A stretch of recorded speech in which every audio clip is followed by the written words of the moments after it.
Olá, boa noite. Segunda-feira, começando mais uma edição do Jornal da Difusora. Vamos saber o que foi destaque hoje no Maranhão.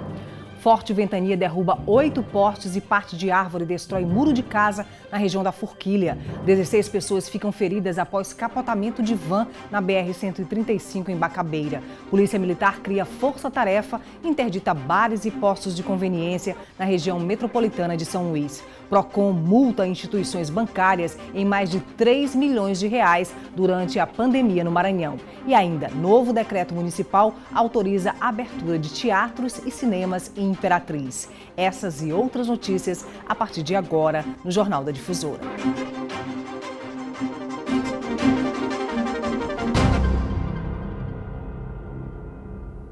E a gente começa essa edição mostrando os estragos causados pela forte chuva de hoje à tarde aqui em São Luís. Dessa vez, na região da Forquilha foi a mais afetada. A cena mais parecia de um filme de guerra. Os prejuízos foram incontáveis. Neste ponto da estrada de Ribamar, antes de chegar no retorno da Forquilha, essa árvore caiu, destruiu totalmente o muro da casa e ainda interditou a via. Esse poste também caiu e fios de alta tensão foram parar no chão. Vários outros postes ficaram inclinados e não desabaram por pouco, como esse bem em frente à casa de seu José, que nunca tinha visto nada parecido na região. Nunca tinha acontecido isso aqui, ninguém aqui no Maranhão nunca tinha acontecido, aqui nessa área nunca tinha acontecido. O vento foi muito forte? Ixi, o vento foi forte demais. O vento foi forte demais, passava as coisas por cima, ter caixa d'água, tampa de caixa d'água, passava voando por cima. Os ventos fortes foram registrados no início da tarde. Vídeos feitos por pessoas que passavam ou estavam na Avenida Guajajaras e áreas adjacentes mostram exatamente telhas voando e postes caindo. Uma situação desesperadora para quem fez os flagrantes. Neste outro ponto da região, uma antena de telefonia celular caiu e atingiu a casa da frente, que ficou parcialmente destruída. Neste outro estabelecimento comercial, dos 4 carros estacionados bem na frente, 2 foram atingidos pelo muro e o portão, que não suportaram a ventania. A Adriane, que estava em casa com os 2 filhos, lembra os momentos de sufoco que enfrentou ao ver tudo em volta sendo destruído. Escutei uma zoada muito grande, aí eu olhei e vi que a torre não estava em pé. Aí eu corri para ali para olhar, foi que eu vi que ela tinha caído, não tinha afetado a casa da minha mãe, eu me tranquilizei, mas foi apavorador isso aqui. Esse imóvel, localizado na Rua 2, no Planalto Anil, bem próximo ao retorno da Forquilha, foi um dos mais atingidos por esse fenômeno. Aqui a ventania fez um estrago enorme. Todos os ambientes da casa, a cozinha, os quartos, os banheiros e a sala onde nós estamos, todos ficaram dessa maneira, completamente destelhados. A gente só orava, eu e meus filhos pedindo até perdão pelos pecados, pedindo para Deus proteger a gente, porque é um barulho ensurdecedor e a gente estava muito nervoso também, né? Homens do Corpo de Bombeiros foram acionados e estavam realizando o corte de galhos da árvore para que o acesso à estrada de Ribamar fosse liberado. Funcionários da Companhia Energética também estavam no local para restabelecer o fornecimento de energia na região. Esse fenômeno ocorrido nesta segunda-feira é bem parecido com o registrado há cerca de um mês na área do Turu e que também gerou prejuízos a proprietários de imóveis na região. Olha, na semana passada o Jornal da Difusora mostrou para você que os moradores do Coroadinho também sofreram com essa ventania, né? Uma ventania muito parecida com essa. Então vamos saber como está a situação da energia na região da Forquilha, ao vivo com o repórter Hugo Viegas. Boa noite, Hugo. Boa noite, Cristiane. Boa noite a todos. A situação por aqui ainda é bastante delicada, viu? Esse trecho aqui da estrada de Ribamar, por exemplo, que vai até o bairro do Anil, segue interditado porque equipes estão trabalhando para reparar os danos. Ali, por exemplo, tem equipes da Equatorial Maranhão, estão tentando restabelecer o sistema de energia elétrica, que também foi bastante comprometido. 8 postes teriam sido derrubados, segundo a nota enviada pela empresa, atingindo cerca de 9 bairros, ficaram sem luz, mas 99%, segundo a nota, já tiveram a energia retomada. Outro problema também, Cristiane, é aqui a Avenida Guajajaras, que está com trânsito completamente lento. E isso vai até a Avenida Jerônimo de Albuquerque, no bairro da Coab, esse engarrafamento, os motoristas tendo que ter muita paciência. Equipes da SMTT estão por aqui também tentando controlar o trânsito, já que os semáforos também não funcionam.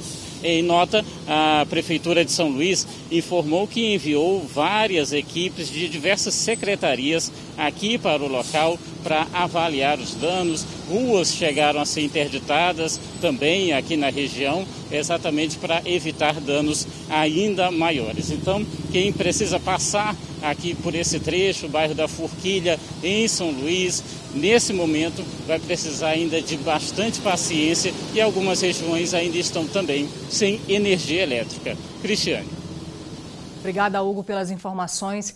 E hoje, pela manhã, mais de 15 pessoas ficaram feridas após uma van em que estavam capotar na BR-135. O veículo saiu de São Luís com destino ao interior. Os passageiros foram trazidos para hospitais da capital. 3 vítimas permanecem internadas no Hospital Clementino Moura, o Socorrão 2. Ao todo, 16 pessoas ficaram feridas, entre elas profissionais da saúde. O acidente aconteceu no Campo de Peris, na BR-135, por volta das 4 horas da manhã de hoje. A van que transportava os passageiros seguia de São Luís para Barreirinhas, quando o motorista perdeu o controle do veículo.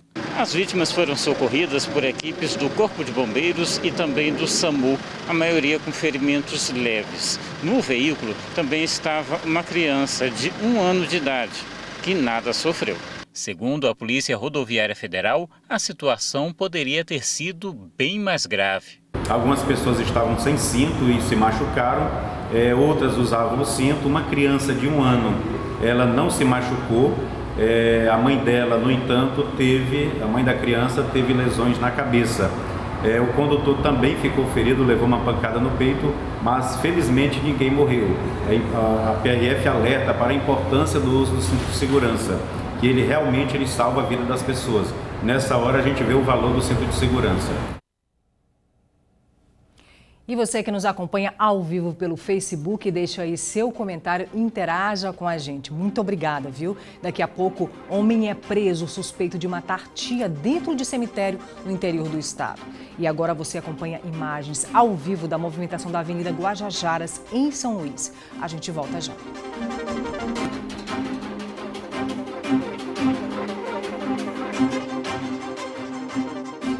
Nós voltamos com o Jornal da Difusora para todo o Maranhão. Olha, na cidade de Caxias foi preso um homem suspeito de matar a própria tia e de tentar matar a irmã da vítima dentro de um cemitério. O crime aconteceu no final do mês passado. Este cemitério foi cenário do crime que abalou a população em Caxias, distante cerca de 365 quilômetros da capital São Luís. O fato ganhou repercussão nacional. Maria das Graças de Abreu tinha 72 anos. Ela e a irmã, Maria Machado de Abreu, de 70 anos, acendiam velas no túmulo de um parente, quando foram brutalmente atacadas por um homem a pedradas e com o uso de uma faca. Maria das Graças não resistiu e morreu. A irmã sobreviveu. Está internada neste hospital. Através de investigação e de um mandado de prisão preventiva expedido pela Justiça, a Polícia Civil de Caxias prendeu Samuel de Abreu, de 29 anos, como acusado do autor do crime que deixou a idosa morta e a irmã dela gravemente ferida. Samuel é sobrinho das idosas. Depoimentos de testemunhas, vestígios no local do crime e imagens registradas por câmeras de segurança ajudaram a polícia a identificar o autor do assassinato. Mas nós temos provas robustas, inclusive imagens dele se dirigindo ao cemitério logo após as tias terem ido, né? E o comportamento dele também muito frio. E além disso nós temos outros elementos, inclusive a faca que foi apreendida no cemitério, pertence à casa dele, né? Dentre outros elementos probatórios que nós juntamos aos autos até o presente momento. Com a prisão do acusado pelo assassinato, o desejo da família é que ele permaneça preso e pague pelo crime. Esperamos essa prisão, esse acusado realmente, eu acredito que foi ele, com todas as promessas que ele já tinha feito antes, e fez a tragédia na nossa família. O que agora a justiça, uma pena para ele que seja maior pela maldade que ele fez a uma idosa. Vai fazer a acusação dele e se entender de requisitar novas diligências, baixará para usá-los para a delegacia para que nós possamos cumprir. Homicídio qualificado, né, e tentativa de homicídio. O número de crimes virtuais tem crescido em todo o país. E nesta época de pandemia, quando muitas pessoas estão usando a internet para realizar operações bancárias, trabalhar e fazer compras, todo cuidado é pouco. Na internet, os criminosos têm acesso aos dados pessoais, ao endereço e até dados bancários. São normalmente das lojas de departamento e venda de eletrônicos que eles retiram essas informações. Segundo a polícia, o crime acontece quando o sistema de cadastro dessas empresas é invadido. Esses criminosos trocam as informações, principalmente de endereço, e realizam a compra. Na semana passada, um homem foi preso enquanto recebia um dos materiais comprados pela internet. Nesse momento de pandemia, muitos crimes virtuais estão ocorrendo e a gente tem que ficar atento a saber o que está acessando para justamente não facilitar a entrada não só de contas bancárias, cartão de crédito, mas até mesmo de cadastros de lojas virtuais. A polícia investiga agora se outras pessoas fazem parte do esquema criminoso e quantos outros golpes já foram aplicados pela mesma pessoa. Itens pessoais também foram apreendidos para serem periciados. O Departamento de Combate a Crimes Tecnológicos orienta quanto à alteração de informações nessas lojas, já que qualquer movimentação ou mudança no cadastro desse cliente é informada por e-mail. A pessoa tem que ter cuidado hoje em dia, porque além de ter cuidado com seus cartões de crédito, ter cuidado com a sua conta bancária, tem que ter cuidado também com perfis ou cadastros que tenham junto a lojas virtuais. Tipo, lojas de departamento de venda de eletrônicos, ela mantém cadastro das pessoas onde vão entregar os produtos. E, às vezes, esses cadastros são invadidos e são utilizados por pessoas justamente para comprar em nome delas. E modifica-se o endereço, a pessoa não mora naquela residência, modifica-se o endereço e encaminha-se o produto comprado fraudulentamente para esse endereço. Então a gente pede à população que toda vida que tiver modificado o seu endereço junto a lojas virtuais, preste atenção para saber o que foi mudado, o que foi comprado no meu nome. E vamos atualizar agora os dados da Covid-19 no Maranhão, divulgados agora há pouco pela Secretaria de Estado da Saúde. 692 pessoas estão internadas em hospitais entre as redes pública e privada e 17.653 seguem tratamento em casa. Quase 79 mil pessoas já estão recuperadas e o número de mortes chega a 2.501. O número de suspeitos caiu para 6.360 e mais de 110 mil novos exames já foram descartados no estado. Olha só, você que continua acompanhando a gente aí pelo Facebook, vai ficar até o finalzinho com a gente. Muito obrigada pela sua companhia. Deixa aí seu comentário, interaja com a gente. E daqui a pouco, novo decreto autoriza a abertura de teatros e cinemas na cidade de Imperatriz. É um instante só.